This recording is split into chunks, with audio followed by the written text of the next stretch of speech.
seat taken? Nobody's in the seat, then I ain't taking, son.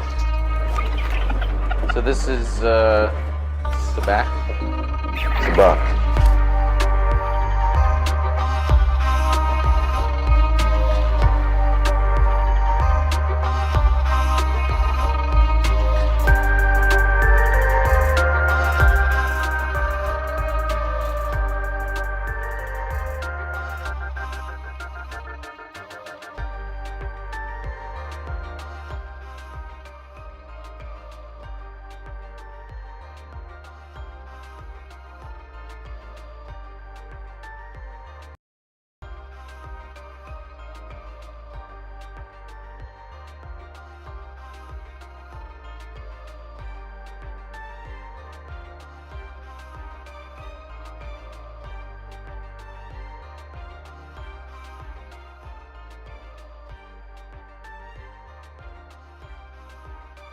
And I think they're an absolute upgrade to frog eggs. At least in my opinion. I'm always the sweet tooth kind of guy, so I think macarons seem a lot more delicious. There's an echo, by the way, in my ears. Oh. I think our microphones were not transmitting for whatever reason. Okay, they should be able to hear us now. They should be able to hear us now. Cool. And it's you're okay. Getting echo? Now they can hear us. Okay, all that you missed was me having a macaron versus macaroon debate. So chat, I turn it to you. Macarons, like pronounced, technically I think probably like macaron, is like what Baby Yoda was eating in this episode. Oh. Yeah, absolutely. Are you hearing things, Andres? Are you good? I can't hear. I can only hear echoes, guys. Oh, I can hear Ace. Let me see. I can hear you too, Andres. Let me see. I mean, I hear a lot of static, but That might be me. oh, okay. Yeah. Andres, let's see. If you'd only had this Okay. green silo. So, the great news is that apparently I was right about the macaron thing. So I'll just keep Okay. talking All to right. chat. Good. Thank you. Andres, let's see. Listen, chat, what's happening with you? Well, talk to us, chat. Let us know in the comment section down below. Are we hearing? Are we sounding okay? Sabacc the Block sound okay now? I know we have some technical difficulties up top. I apologize about that. I've started a new job this week and it's been extremely, extremely difficult. So that's been my life update. But I appreciate y'all being here. I apologize for the technical difficulties. Yeah, I guess Ace is, I can hear Ace no problem, but I guess he can't actually hear either of us. He's just hearing like sound and static. Let's see here. Okay. Well, Andres, Yeah, sure. I love that it's fine and good, chat, if everyone sounds okay on your end, but if Ace can't hear me, then it's a problem. yikes. So sorry, guys. I'm fixing my audio right now. I think I'm back. So sorry about that. That is I think I messed things news. Oh, sorry about that. No I worries. heard a story about you. I was wondering if it's true. The Mandalorian, it's the episode called The Siege, directed by Mr. Carl Weathers. Emma Fyffe, I want to hear your overall thoughts on this episode. I am so curious to hear your thoughts on this episode. Well, I mean, Carl Weathers is a national treasure. I was fortunate enough to interview him a couple of weeks ago on The Download, wherein we discussed what it was like to work with Baby Yoda, whom he revealed was a little bit of a diva. But it seems that he found the perfect balance with how to handle his wild reputation by placating him with snacks. No, but in all seriousness, it really was a super fun episode. I think that I I've really enjoyed every single episode of this season, and this was definitely no exception. I enjoyed the sort of integration and implications that carry over from the prequels into we'll get to that. This episode. Again, I think that even though I would say, like, as films, I'm not a massive fan of the prequels, I do enjoy the mythology that they added to the Star Wars universe, and particularly the way that it was explained and explored within Clone Wars. And obviously you've got a bunch of people who are namely, specifically Dave Filoni, who was involved with Clone Wars, very heavily involved with this show. He is directing the next episode, so I'm sure we will discuss at some point if we think that that is going to be the episode that everybody is anticipating after the episode of the week before, where we did see a very beloved character from Clone Wars. That episode, Bryce Dallas Howard, my God, that was my favorite episode of The Mandalorian to date. I am very curious about people who are not necessarily as deeply invested in Star Wars lore, what they and again, oh my God, Horatio Sands. I was like, why am I blanking on the name of the guy that played the like fish bounty who came back in this episode? Mithril, yeah. But anyway, so Horatio Sands plays him, and that is just one of many people whom I used to see at UCB all the time. And I guess I just wasn't there the day they were casting literally every extra character on this show. I think a lot of UCB people are pretty happy. Wasn't I forget homie's name, the guy who punched Baby Yoda last season, the scout trooper, Adam something. It was Jason Sudeikis, wasn't it? No, I thought it was like Adam Pally or Adam Paley. Oh, I thought Jason Sudeikis was. He might have been the other one. In one of them. Anyway, one of the scout troopers. Yeah. Either way, a lot of UCB people get Star Wars jobs apparently. Yes, it seems like it was the way to go out here in LA. Either way, yes, I'm with you on all that. I definitely feel like the Baby Yoda stuff in this episode was definitely very strong. I like that he's attempting to teach Baby Yoda stuff. Yes. We saw that in the intro, and then we saw that even further with taking him to school, literally. I responded and I was like, oh, good. We get to teach him. Like, he should learn. He's a child. Yeah. Take him to school. That's a good thing to do. Also, yeah, I don't know if you noticed this. I didn't. Shout out to my friend Stephen Ray Morris, who sent me a post that showed it. But all of the girls in that class were dressed as various versions of Leia. Like, all of their outfits were inspired by outfits that Leia had worn in the original Star Wars trilogy. That's amazing. No, yeah. I was actually caught up with what the protocol droid was teaching. And I was doing the whole like, oh, they're talking about the Kessel Run and the Katie's Maelstrom and all that stuff that I memorized for trivia. That's what I was paying attention to. And I was also paying attention to what he was trying to I was like, are those I thought it was Oreos at first, like little teal Oreos. But then I was like, those are macarons? Are those macarons? I thought that was a hysterical scene.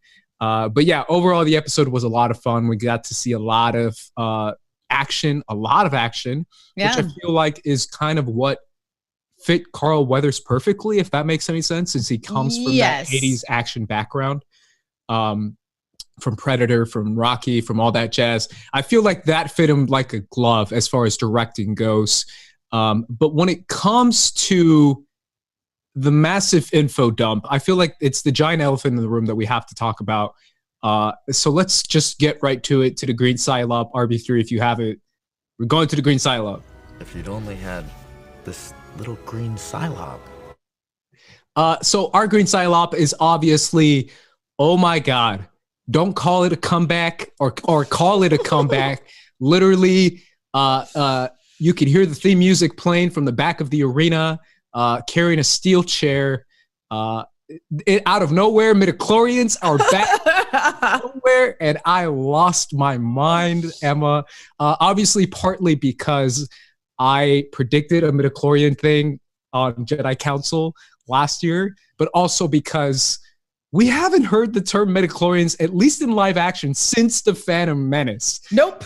Which is insane. So I was like, Star Wars are bringing midichlorians back? They did it in such a classy way too, where they're like, his M count is incredibly high. Exactly, which pretty much is like, there's only one thing that goes with that, and it's it's 100% with it. You don't even have to theorize that that's what they were talking about, because what we discovered was basically that on Navarro, in this vestige of the Empire sort of outpost that they wanted to take out, because it was kind of the last thing. It was like the last step in making Navarro a safe place to live. I mean, safe as the Outer Rim gets. But yeah, basically they go into this base and they discover like a cloning tube, which looks a little like the beginnings of like a Snoke. And discussed that they were basically trying to use Baby Yoda's blood. So I'm now not sure that Baby Yoda himself is a clone. I now think that Baby Yoda himself is maybe an actual Baby Yoda. But anyway, so again, the way that they went about it was that they were trying to use Baby Yoda's blood to like imbue force powers into these clones because his midichlorian count was so high. That is nuts, right? Yeah. Am I the only one who was like, what? He's like, we're transferring the blood of the child so that he could get the M count because his M count is so high. Yep. In order to get like force powers? Like, what the hell? Like, that is a lot to take in. What are your thoughts on that? Because I was and like, I love too that the clones were rejecting it. Like that was what the issue was that basically they kept trying to infuse them, but they couldn't get a lot of blood out of this tiny child. Yep. So they were encountering issues of, we actually like are running out of samples from this specimen to try to use in our clone experimentation. Yeah, it definitely was saying that the subjects were rejecting it. I took it as like they were testing several species and stuff like that. Yeah. But this is something we've seen if you follow any kind of like genre stuff, we've seen everywhere from X-Men to Heroes to Agents of S.H.I.E.L.D. to like the whole like transfer the blood forcing and we can take superpowers. The powers. Forcing superpowers. Like if I can steal your blood and I take your blood, do I get that powers? And sometimes it works, sometimes it doesn't. Depends what medium you watch. So this is something that obviously I've seen, but the fact that it's being done with force powers, something that we know is very spiritual, mythical, not necessarily super scientific, yet the midichlorians make it slightly more but that's kind of why I like midichlorians. It's because it does make it scientific. You don't have to. I don't have to defend it to you. I'm the midichlorian guy. I have the midichlorian crown. I'm wearing the midichlorian shirt. Because to me, like midichlorian is like a version of a blood cell. You know what I mean? And it's like either or like a chromosome, and it's like either you have it in your genetic makeup or you don't. Yeah. And honestly, but to be fair, Emma, we can't talk about this without acknowledging that there was a massive backlash to the midichlorians when the prequels were kind of in their full swing. People hated it. They were like, you can't make the Force scientific. So Phantom Menace came out 99. Mm-hmm. Okay, so I was 13. Didn't strike me as weird at all. Mm-hmm. I just went, okay, cool. Mm-hmm. Moving on. Yeah. You can totally test that with a Gillette women's razor. Yeah. But it's one of those things where I know a lot of people didn't like it. And a lot of people, especially, I don't even think it was directly after. I think it was directly after the prequels. I think it was more like 2007, 2008 when people were starting to jump on board the whole prequels were actually really bad. Because back when they were coming out, people were like, they're fine, they're fun. But when the prequels ended, that's when the backlash started, and the theories and the giant papers and the articles were being written about how they ruined Star Wars because of midichlorians. They ruined Star Wars because of this. They ruined Star Wars because of blue screen. There was a lot of articles being written about the prequels and how they ruined Star Wars. And one of the main reasons was because of the midichlorians. So I was genuinely shocked, so much so that I texted a bunch of people that also have Star Wars shows, and I was like, I thought Star Wars was trying to get away from this because I thought people hated it. But sure enough, it's a comeback. I'm ready for Gungans to come back to now. Like, they're just gonna bring all the prequel stuff back. They're gonna embrace everything that people hated. No, it's so funny. Like, I'm certainly aware of the midichlorian backlash, and I don't. I get people being upset about it, but like, again, the more I've thought about it recently, and particularly the way that it was presented within this episode, it was like, oh, this is like a scientific component. It's like being a mutant, you know, like an X-Men. X gene. Yeah, the X gene, exactly. Yeah, that's why, to me, I think it's exciting because it brings in a new wrinkle into canon. I know they've done this in Legends, but a lot of people aren't familiar with Legends stuff, especially novels. So it introduces like this really cool wrinkle in canon. It brings back something from the prequels, which a lot of people appreciate. I happen to be a very vocal person that appreciates them. So I think it's super exciting. And obviously it introduces the child being the giant MacGuffin that he already was in season 1. Right. But now we know why. Yeah. Here's the follow-up, and I have to do the follow-up, which is our full Sabacc. So if we can just jump to full Sabacc, this is my follow-up question. Full Sabacc. The full Sabacc is, are we going to see this experiment work? Will we see a Force user that has the child's midichlorians inside their blood that is able to somehow use the Force and be an antagonist to the Mandalorian and to Baby Yoda? Yes, absolutely. Really? It's gonna be like a weird, like Resident Evil experiment. Yes, though, like a Frankenstein thing. Like that's what I thought too. William Birkin style experiment. Yep. I thought the same. Either that, or like Moff Gideon's gonna get desperate and he's gonna inject that into himself. Yes. What? Yes. That's exactly what I thought. I thought, if you're a fan of anything creepy science experiments, you know that when you play with something that's too powerful, you might get the powers, but there's always a side effect.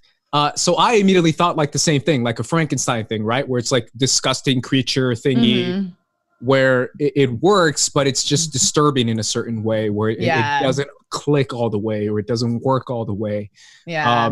But that's insane. So we're gonna get an antagonist that's a Force user based off Baby Yoda's midichlorians. Do you perceive this to be, and I know I'm even, but this is the full Sabacc. So sure, yeah. Do you perceive this to be Moff Gideon himself? Well, okay, so it's going to go one of two ways, and I think that chat has really hit the nail on the head with this one, but basically it's either that there is going to be a clone. Here's where I'm drawing the line, and I might have to like squiggle my way to there. Okay. But I'm squiggling all the way to a final lightsaber battle, Darksaber Force user versus Ahsoka Tano in the finale, or in our season finale. It could be series finale, season finale. What do you think of my squiggly line drawing all the way to that? Something that I want. I mean, I think it's possible for sure. My only thing about that makes me go no is that this episode actually being a rare exception, the majority of this show is told from the perspective of the Mandalorian. This happens to be an episode where we diverged from what he was doing and followed what Cara and Grief Karga were doing without him for a short period of time. But by and large, this is very much all from the Mandalorian's perspective. If it comes down to a lightsaber battle between Moff Gideon and Ahsoka Tano, that's not about the Mandalorian. True. So again, and I think that is too much in the realm of fan service wish fulfillment. Yeah, that's a very good point. Although I do feel like if they do that, they could also use that as an excuse to maybe tease an Ahsoka Tano show or some sort of Ahsoka Tano spin-off. Sure, but this is not her show. True. I'm very curious how they're going to use her, and I think we could even go even more full Sabacc into next episode, which is the Black Friday, which is even funnier. Oh my God, yeah. Right? Isn't that funny? The fact that I think Ahsoka is going to come out in the next episode. The episode is called The Jedi and it's directed by Dave Filoni. Yeah, So I don't think it's a stretch. I think, yeah. Yes. Which opens the possibility to see how involved she's going to be. Will it be just that episode? Will it be the next 4? Right. Ahsoka Tano throughout the next 4 episodes? But my question is, if Ahsoka is going to be in this next episode, the last we knew of Ahsoka, who was she traveling with? Yep. Will we get that? Will we? What do you think? Yes. I'm really standing by my theory that Tia is going to play Sabine in live action. I'm really, that's the hill I will die on. I don't care. I did not even consider that. I'm going all in. I'm going all in on my dreams. Parasite won Best Picture. So anything's possible. 2020 is almost over. Might as well. Yeah, I'm with you. I think it only makes sense. To me, to be honest, it makes Black Saber's there. Like, how can it not make sense? Like, to me, that makes absolute perfect sense. I'd also completely forgotten that they all thought that Moff Gideon died in that TIE fighter crash. Yeah. They were all shocked to see that message and to hear Moff Gideon, his name. Giancarlo Esposito is such a good bad guy. He's so good in that part. Yeah, what do you think of that finale? We got to see him and these creepy... Oh, the end of this episode with all the Dark Troopers? Well, I think they were Dark Troopers anyway. Most people do, yeah. Yeah, that was sick. I was so excited. Yeah, he's definitely... I think he's in the same boat as Carl Weathers, where he definitely is having just so much fun playing this character. He's having so much fun. Yeah. It's so just fun to watch him on screen. Just like in the last episode, like it was so fun to watch Sasha Banks. Like she clearly was just so jazzed to be there. Yeah, it's a lot of fun when you see actors like that who really just commit to the role and to just commit and just dive in head first into it. I think it's a lot more fun to see those characters. But yeah, to me, this teases so many more opens so many more opportunities inside the Star Wars universe when it comes to these types of stories. Usually they don't work out for the bad guys, so we're gonna find out if that's the case with this. As far as that goes, anything else in the episode that stood out to you, Emma?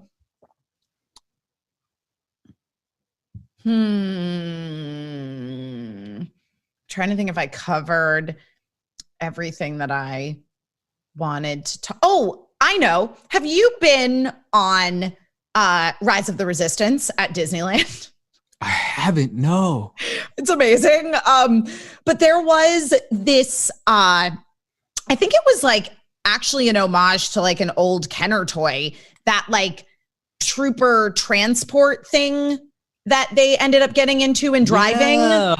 Yeah. I'm pretty sure that it's like an old Star Wars action figure, actually. There's at the beginning of Rise of the Resistance, you get on a thing that's kind of like that. So it made me sad that we can't go to Disneyland. Yeah, a lot of people commented, this feels like a Disney ride. Make it a Disney ride. Yes, no, totally. I was watching it and I was like, this could be a ride at Disneyland. Yeah. We even got Baby Yoda like literally putting his hands up and being like, oh my God, I'm in a Disney. Yeah, it totally felt like a theme park ride. Right. And then of course I was so happy to see Captain Carson Teva is apparently his name, the Paul Sun-Hyung Lee character, come back again. He's so great. Good. He really is like I don't know. He's a great actor, and the fact that he's such a big fan just makes it even better. He's another one that's just like a delight. Like you can just tell he's so happy to be there and he's having such a good time. And I think all in all that, you know, especially for people who are hardcore into Star Wars lore, this episode was always going to be a difficult follow-up to the previous episode. And I just want to shout out how well the season was structured because, you know, you're hardcore into Star Wars lore. Bo-Katan came back in the last episode, freaking gigantic. Katie Sackhoff was playing her. We're that much closer to finding out what happened on Mandalore that things got to be the way that they are. She confirmed that the Children of the Watch, the like sect of Mandalorians that the Mandalorian Din Djarin are involved in, are basically a cult. God, the way that she mockingly said, "This is the way," I was like, "Oh, girl, you go." I just loved it. But basically, it was so well structured, though, to bring back Cara Dune and Greef Karga. Like, normally you're like, man, I want to go somewhere else. But this, going back to Navarro for this episode, was just such a smart move. It was so well motivated because, like, the Mon Calamari did not do such a great job fixing the ship. So it all felt pacing wise really, really good. And again, like the structure of this episode was very theme park ride, and I loved it. Can I address something in the chat too? Yeah. Emma, a lot of people are mentioning the Snoke theory. Before you go, I kind of, it could be, but I don't see that being Snoke, where a lot of people are like, they're making Snoke. And I'm like, oh, I don't think they are. I think this is more like they're trying to get force powers from baby. It's like a prototype, I feel like. Sure. Whether it's kind of teasing what happens as far as making a Snoke, that's possible. Yeah. But I don't necessarily think that this is specifically referencing the coming of Snoke. It could be. I mean, obviously, I could be mistaken, but I don't think so. And I know that's a popular theory online within the Star Wars community. Yeah.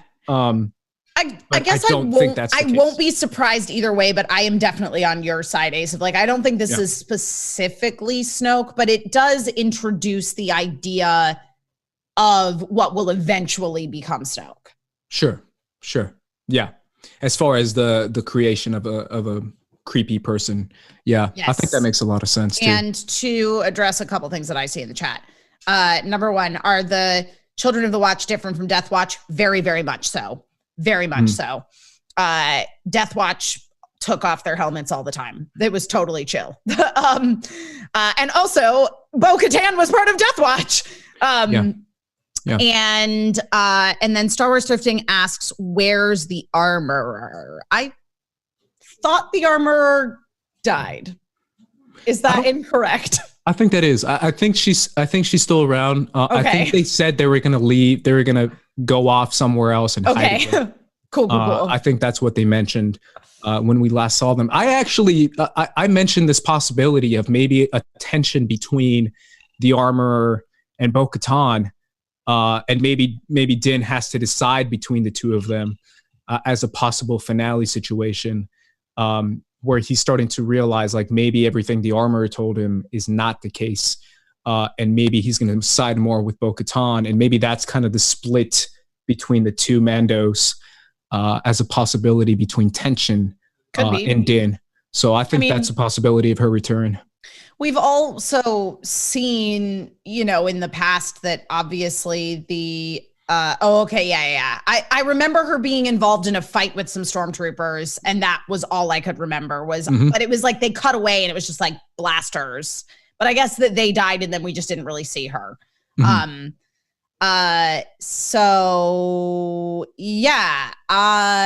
I don't know. I mean, obviously, like conflict within sort of the ideologies of the various Mandalorian people, as far as Filoni's involvement in Star Wars has always been very central to it.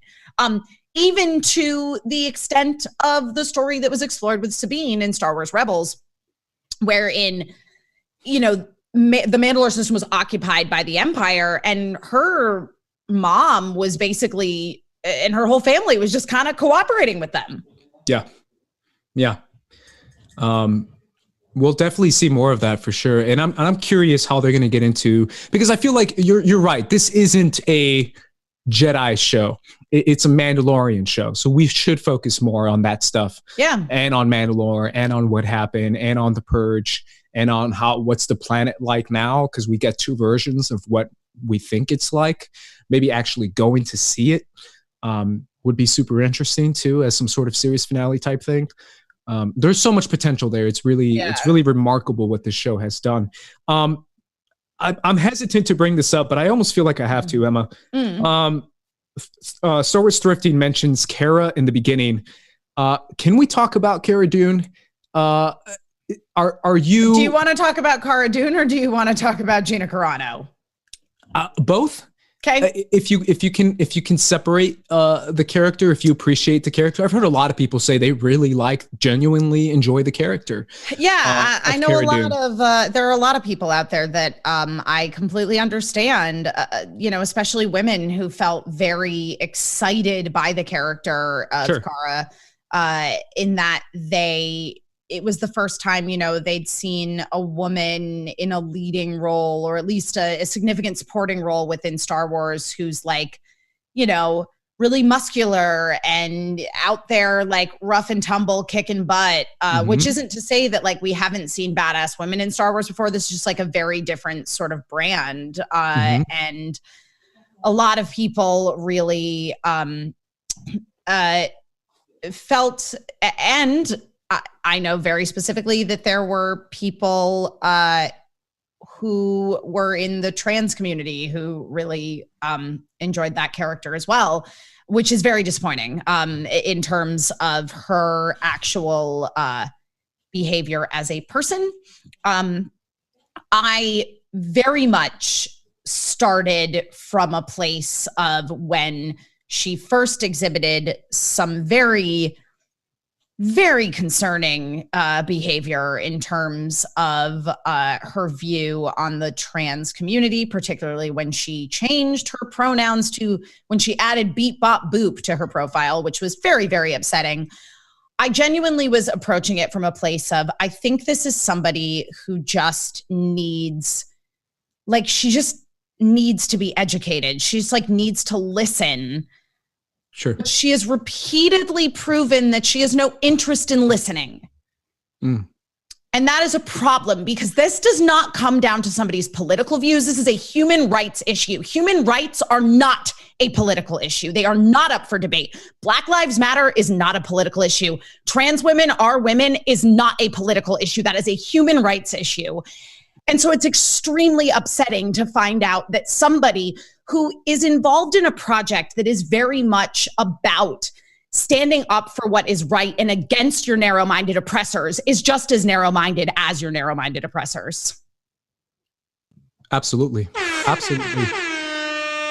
Yeah, I know RB3 agrees. He's made it very abundantly clear that he won't watch the show as long as she's on the show, and I appreciate that from RB3. I know I respect it. He's heard my perspective on that as well. I really do feel like the type of stuff that she's liked on Twitter, the type of stuff that she promotes on Twitter is frankly dangerous. It's misinformation. It's very dangerous. It's misleading. It's misinformation, and it's for someone who claims to be anti-bullying. It's promoting antagonism towards other people of color, trans people, and those kind of tweets and those kind of attitudes really disappoint me. And honestly, if I'm being honest, Emma, I really do feel like I kind of hope this is the last time we see her character. As much as I might enjoy that character, I hope that medallion thing was just a way to be like, hey, bye-bye. I mean, it sucks because I don't feel like, I don't believe that people need to agree politically, of course, to work together. But 100%. This is, again, as I say, this is not a political issue. That's what I told. I was on DJ's channel, Only Stupid Answers. Oh, I love DJ. Yeah, he's great. I was on his channel literally the morning after The Mandalorian aired. I said the same thing. I said it's not necessarily no. Oh well, you can't do this because of political. I agree, but I don't think it's a political thing, because I don't necessarily feel like if they have a different political issue, we can't just be like, oh, they shouldn't. No. You're allowed to do you. The problem is when you start to promote stuff that's frankly very dangerous. Disagreeing and when you start about things like how much to tax people and spend money on your fellow citizens, etc., because that is truly a lot of what has been lost, is this idea of fiscal conservatism, which is by and large what the two-party system ended up resulting from. But we've just gotten so far away from that, and things like human rights and science have become politicized, and that's very alarming. Yeah, it is. And I think it's upsetting because like Emma said, it's like she actually used the brand of Star Wars to kind of antagonize, like changing the pronouns to like the beep bop boop thing. Like that's just even further throwing the flame under, especially with people who I personally know in the trans community and in the LGBTQ community who are huge Star Wars fans. Yeah, they it's really upsetting. It's really not a good look. I've always said I'd like to see some action being done about it, as in terms of them maybe recasting, maybe them moving away from her character. I mean, there's a lot of great characters in the Star Wars universe, and like you said, she's a great character. That character, Cara Dune, is a great character, at least from season 1. I would just be happy to see them recast it. You know what I mean? If they just get I don't know what's Ronda Rousey doing. I mean, is she's still around? Is she still doing movies? I don't know about Ronda Rousey. She's bad too. Oh dang! Oh, they're all trash. Huh? But RB elsewhere, I'm sure there's some wonderful woman of color that could play that role. Absolutely. Yeah. What are your thoughts, RB3? Because I know you've made it very clear to me that you have no interest in watching this season as long as she's in it.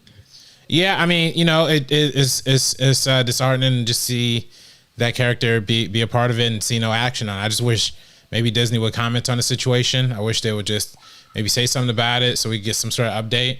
If they wanted to say that she wasn't going to appear next season, I would be happy to watch this season. I just skip this episode. And there's a part of me that actually does think, maybe I go back and watch this season. If she's not a big part of it, maybe I go back and watch all the episodes and just skip the one that she's in, because there is a lot of good content there, and the point that Andres made is man of color in the lead with Pedro Pascal, and we see John Carlos Esposito and Carl Weathers actually directing an episode, and Robert Rodriguez directing an episode. So they're actually doing a lot of good stuff socially, which is why this is so confusing. Like the lack of the inaction here is confusing and befuddling because they're doing so much good work everywhere else. So I just wish they would clear up that situation. I think they fired Roseanne Barr, justifiably so when that whole situation happened.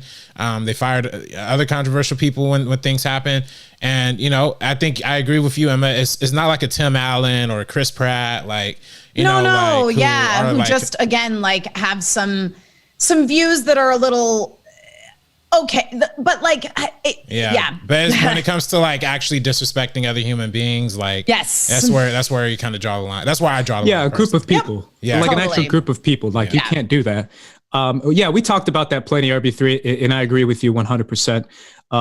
Thank you for your thoughts, Emma. I really do appreciate that because I really do echo everything you say. Speaking of which, RB3, you might not have this, so I won't be mad. I don't care. We can skip it or I can just talk about it. But do you have that POC highlight of the week from 2 weeks ago? Let me see. I believe I have the picture in here somewhere. It should be. Is it Poe? Yes, it is. Yes, I do have that. Okay. Shout out to Poe Dameron, one of my favorite characters in the Star Wars movies, in the Star Wars sequels. Another Latino Oscar Isaac, someone who's also a big proponent of speaking up.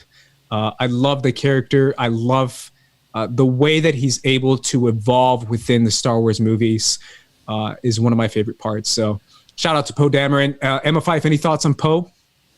Oh, I love Poe Dameron. Yeah. He was a character who obviously I enjoyed in Force Awakens. Obviously they enjoyed Poe in Force Awakens because they were going to kill him off and they're like, you know what, we're going to keep Poe around.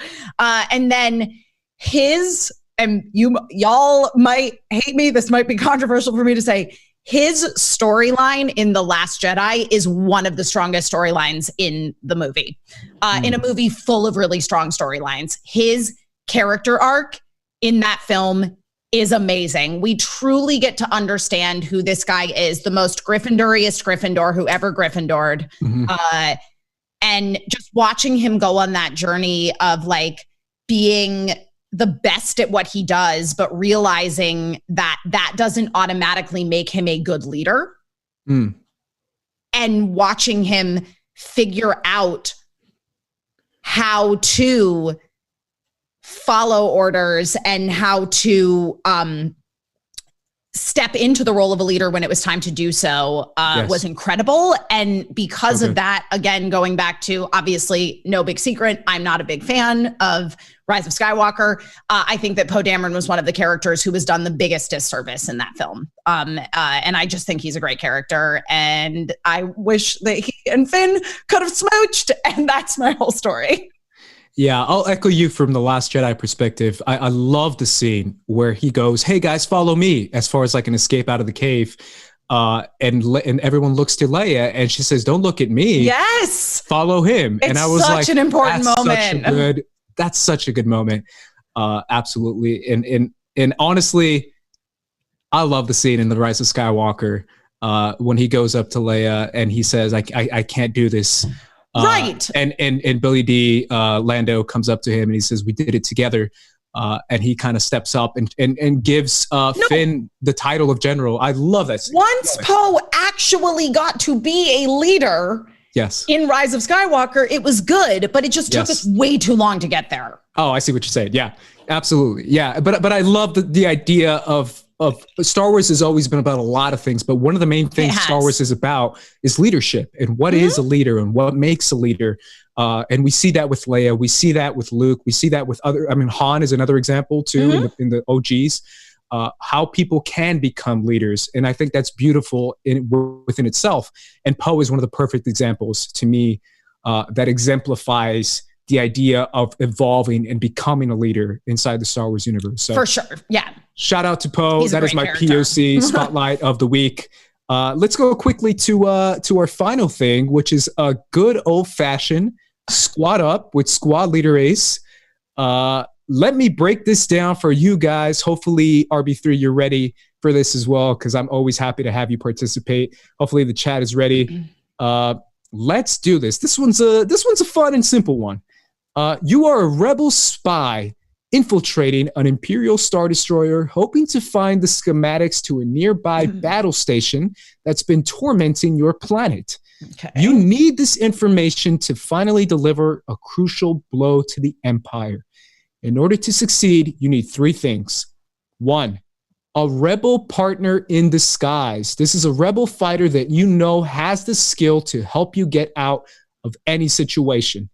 2, a reprogrammed Imperial droid that is perfect for the undercover mission. Okay. So obviously it's it's just any Imperial droid. It doesn't have to be like a specific Imperial droid. It's any Imperial droid. Any Imperial droid. So obviously mouse droid, KX series droid, an R2 unit. Whatever you want to do, paint it black, make it an Imperial droid, or just get an actual Imperial droid. And finally, my favorite, you get to pick your own personal type of stormtrooper entourage. Part of being a high-ranking officer means that you get your own personal stormtrooper entourage. This is based off pure aesthetic. So basically, you're picking what design of stormtrooper you think would look really cool walking next to you in this intimidating fashion. Off pure, you don't even need these guys to complete your mission. You just want to look like a cool commanding officer. So obviously there is so many types of stormtroopers that you can pick from within the Star Wars universe. So go ahead and pick your stormtroopers. Okay. All right, Emma, I'm going to go with you as far as your number one pick. Who is your number one pick? I'm picking my rebel assistant on this. Okay. Listen, she might have just been chilling on Lothal for the majority of the rebellion, apparently, but I want Sabine Wren. Ooh, I love it. Like, Sabine is great. Yes. She's good at talking. She's good at fighting. Yes. I'm all in on Sabine. Good at flying, good at everything. Yeah, Sabine she's is like great. a utility knife. Yep. That is an amazing pick. RB3, who's your rebel partner, man? Any rebel buddy that you want to take along? Man, I got to go to the OG. RIP to the GOAT. Admiral Akbar got to be my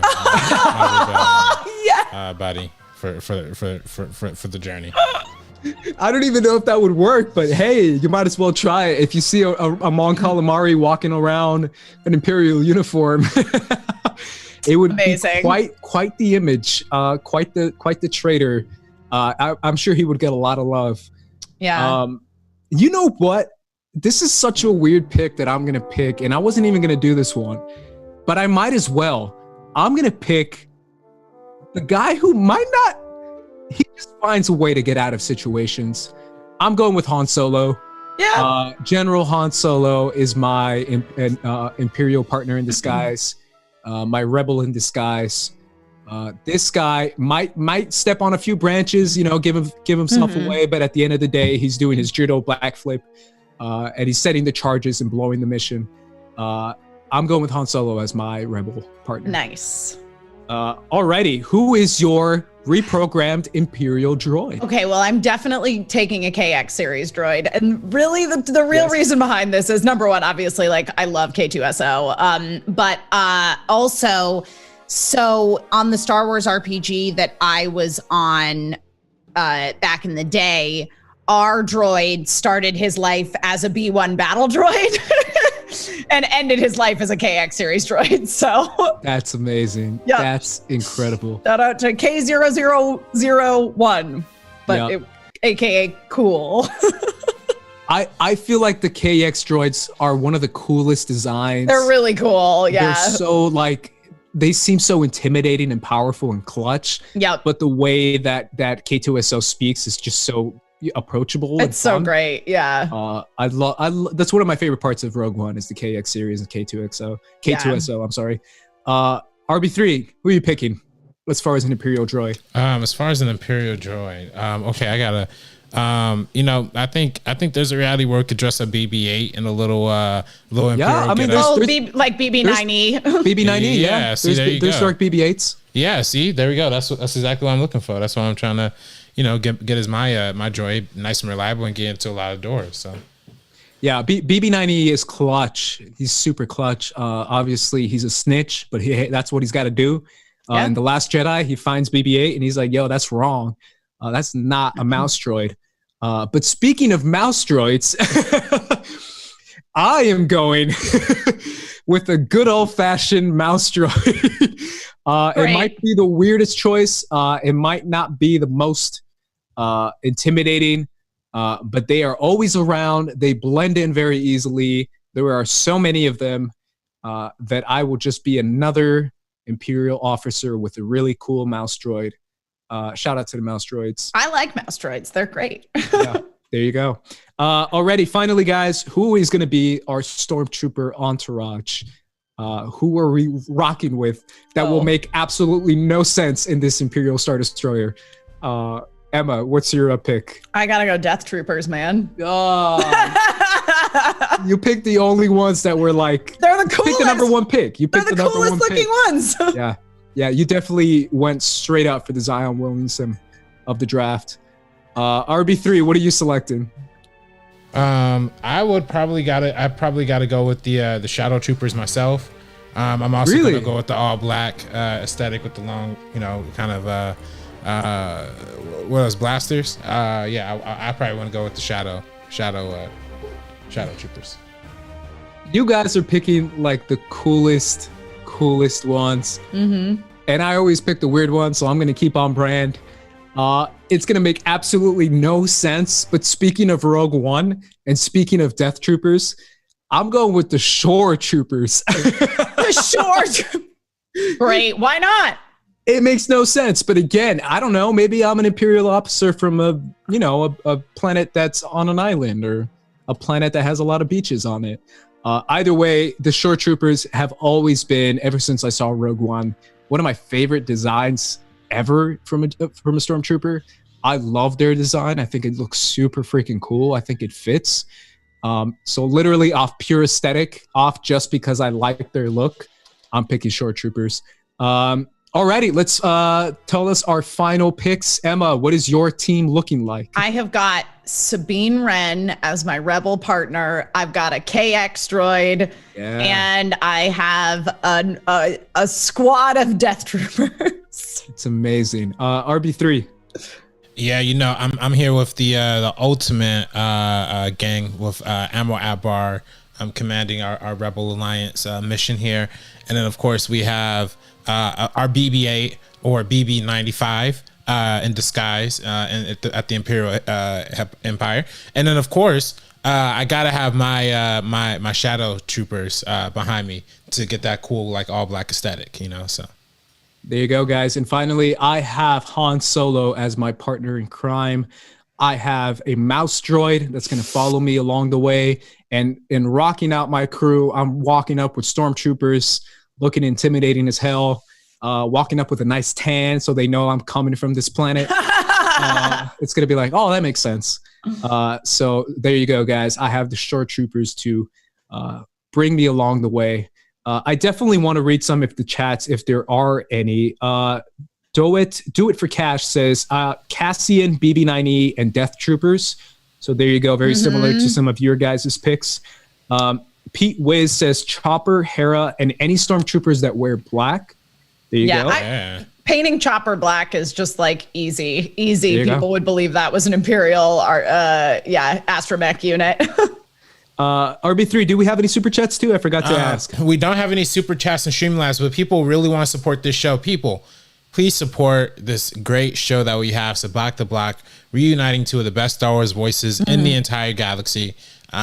Be sure to support us at firstcut.live. Again, firstcut.live. On one of our first episodes, somebody commented on how nice our site looks. So why don't you go over there and check it out? You ain't even got to download it. Just go over there and check it out. And if you can't donate, at the very least, hit that like button for us and leave a comment down below if you're watching on the replay. If you're watching live, again, firstcut.live to contribute. Any donations will be highly appreciated. It does. This website does look very nice, as does the lovely fan art that Bradley Burnett did of myself and Ace. I emailed it to RB3. Obviously, I don't know RB3 if that's even still possible. If you could pull that off. Give me 1 second on that. Yes. Give me 1 second on that. Yeah, if you can, that'd be amazing. I thought that was incredible, Emma. I thought it was really cool that he did that. Obviously, shout out to Bradley Burnett if you're in the chat right now. I got a whole deck of Pencils and Parsecs playing cards that he made. So yeah, that's incredible. I saw someone mention if Imperial Guards were. Oh yeah, I saw that too because I like the red cloaks too. Right? Charles, I agree. They're super dope. Praetorian Guards are really cool too. Yeah. From The Last Jedi. Those are really cool. Oh, they're so cool. Yeah, if you walk in with like 4 Praetorian Guards on your left and on your right, ain't no one gonna mess with you. Nope. Everyone's gonna know that you mean business, and they will not question anything you do. Heck yeah. That would be amazing. Everyone who's watched, everyone who's commented along the way, thank you so much. Emma, thank you so much. I really do appreciate you doing this. And we have that artwork that Bradley Burnett put on. Oh, cool. It's on the screen right now. Again, thank you so much. What a beautiful piece of art this is right here. So thank you. Yeah. Yeah, obviously, thank you, RB3, for doing this. Obviously, I know you were kind of balancing everything with your work and with coming on the show. So I appreciate you even doing this, man. I really do. And obviously, Bradley Burnett, I'm assuming the art's right on the screen right now. So thank you so much. It is for doing that. That's really cool. We look like a team. We look like a squad, Emma. Heck yeah. Like we mean business. But either way, guys, that has been Sabacc the Block for this episode. We appreciate you guys. Emma, where can everyone find you? You can find me all over the internet at my name, Emma Fyffe. I am going to be doing a little Thanksgiving cooking stream on my channel tomorrow. Nice. So that's twitch.tv/Emma Fyffe. Should be going live around like 2:30, 3 o'clock. Going to be prepping some food for Thanksgiving, which is on Friday. Or on Thursday. Wow, I don't know what day of the week it is. It's all good. Thanksgiving is literally always on a Thursday, and it's this one. But yeah, so tomorrow I'll be doing a cooking stream, getting ready for Thanksgiving. And then on Friday, I will also be streaming on my Twitch channel. I can't actually talk about what I'm streaming yet, but it's like a very exciting moment in my streaming career. I feel like I've leveled up a little bit. So nice. Yeah, so be sure to check that out. That's all twitch.tv/Emma Fyffe. And then, of course, we are off this week for the download at Ben, but normally I am live with them on Wednesdays, Thursdays, and Fridays, starting at 4 o'clock p.m. until not even approximately. We're very punctual, 5:30 p.m. Pacific time, which you can watch all over the place. Samsung TV, Roku TV, right here on YouTube, twitch.tv/watchven or ven.tv. Lots of places that you can check it out. So do that. Yeah. Go support Emma Fyffe, guys. Obviously on Twitch, on her own channel, and on WatchFan. It's a great show. A lot of cool stuff being done there. I really appreciate you, Emma. I think that's really cool. Can I ask, can you tease what you're going to be making? Are you going to be baking? Oh, tomorrow? Yeah. So tomorrow I'm going to probably make both desserts that I'm going to make for Thanksgiving. So I'll be doing a molasses spiced pumpkin pie and bittersweet chocolate mousse. And then I'm also going to probably prep the rolls that my family has made since the beginning of time, I'm pretty sure, to go with Thanksgiving dinner. I won't actually make them because the dough needs to like chill for a while. So, but I will probably mix them up tomorrow.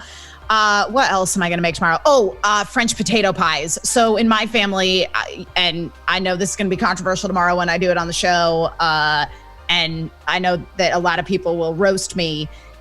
We don't have mashed potatoes at Thanksgiving because they're in this pie. That's the way that we consume mashed potatoes, is in these French potato pies. So makes sense. Either way, guys, make sure you tune in for that. RB3, where can everyone find you, man? You can find me on Twitter and Instagram at Director RB3. And you can also be sure to check out Johnny Rome's new short film. The Seed and Spark just got started for, and I'm producing this film. So be sure to check that out. It should be in the description down below. So. I'm at Squad Leader Race, guys. Make sure you follow me on Twitter and Instagram at Squad Leader Race. Obviously, we are at First Cut TMO. Go ahead and follow us on social media there as well. And obviously, First Cut, if you haven't subscribed, please do so. That is the best way you can support us. Subscribe to First Cut. We're going to be doing a lot more videos over the holidays. So please do that. Either way, guys, if you're going to play the game, play it fair and square. For Sabacc the Block, we are peacing out. Peace.